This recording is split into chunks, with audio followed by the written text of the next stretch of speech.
ครับทักทายสบายดีพี่น้องบรรยากาศตอนเศร้าๆพี่น้องบรรยากาศตอนเศร้าหนึ่งเขาวดเขา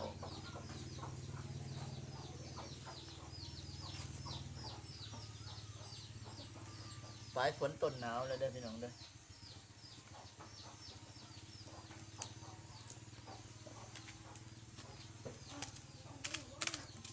ตื่นเศร้ามากกระนังพิงไพ่เขาวดเขาไปนำพี่น้อง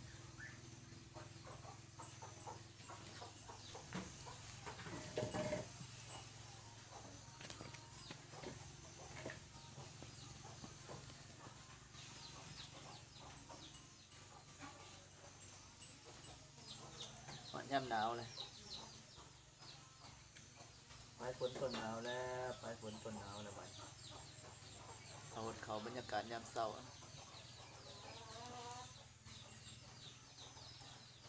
เขามาเบิ่งมาส้มแล้วก็ฝากกดไลค์กดแชร์กดติดตามนี่เด้อพี่น้องเด้อ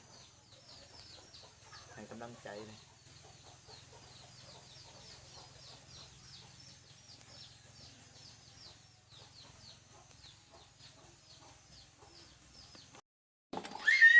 จากหนึ่งซุกแล้วก็เอามาใส่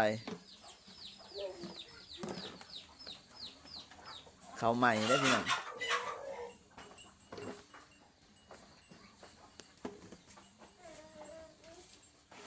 กินข้าวใหม่หอมมาอยู่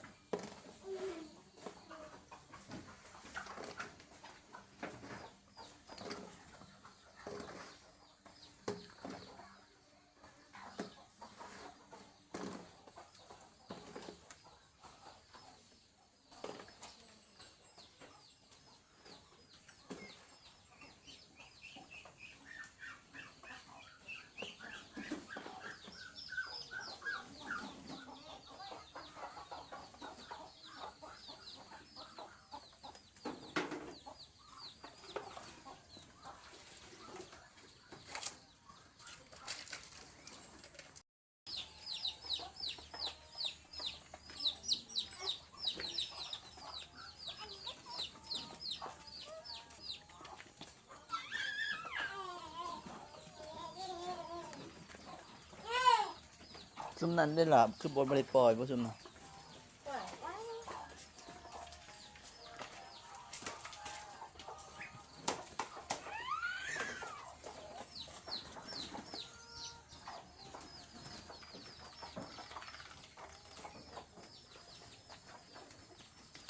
อย่าไปเปื้อนอย่าไปเปื้อน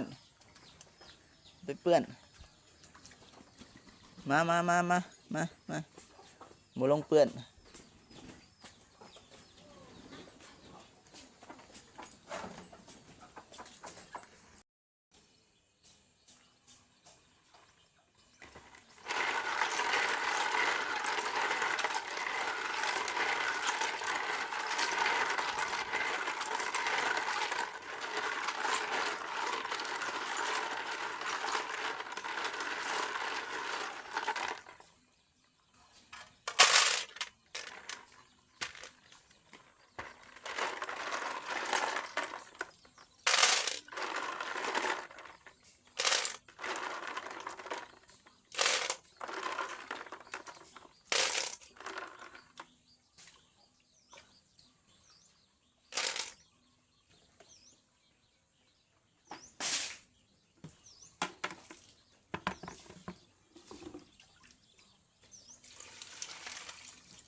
เพชรตั้งไว้หอย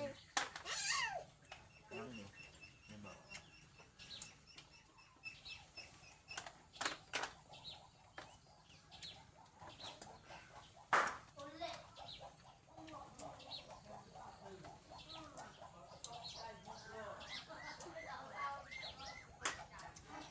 ใช่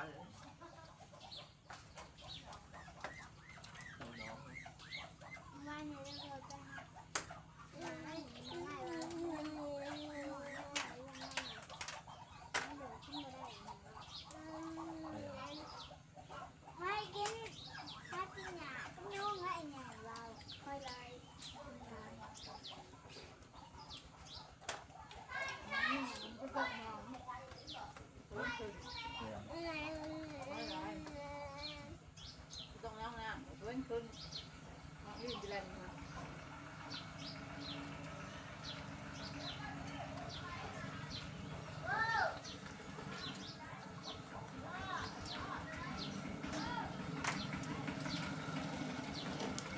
เดินข่าวเด้อ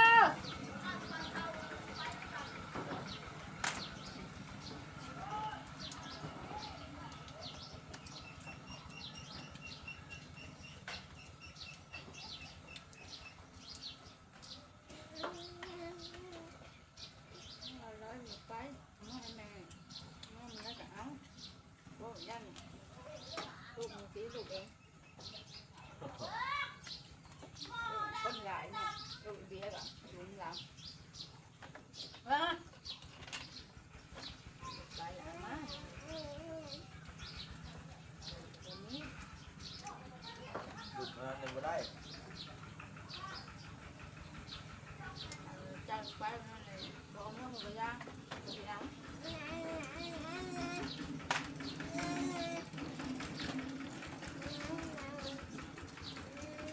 หัวก็อยากได้เลย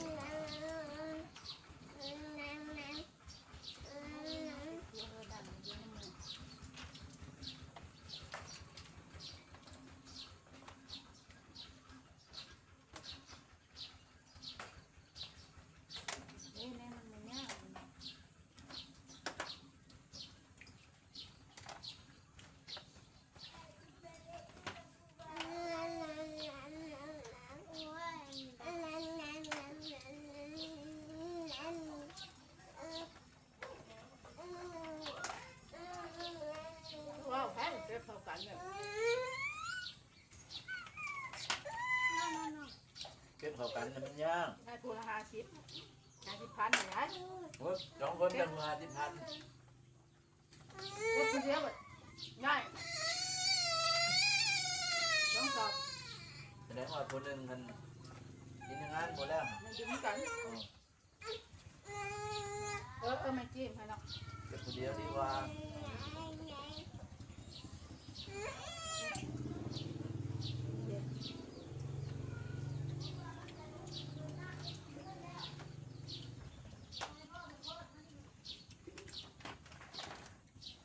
แบบหมูเก็บเอาไว้หรือหมูยังอาศัยเลยนั่น ไว้เจ็บเองปืน แย่งผู้ข้านนะมันบ่บืนเดี๋ยวไป เจ็บไปเจ็บมันเจ็บเขาเอาไปกับเจ็บทางย้อนยังเจ็บไปเจ็บมัน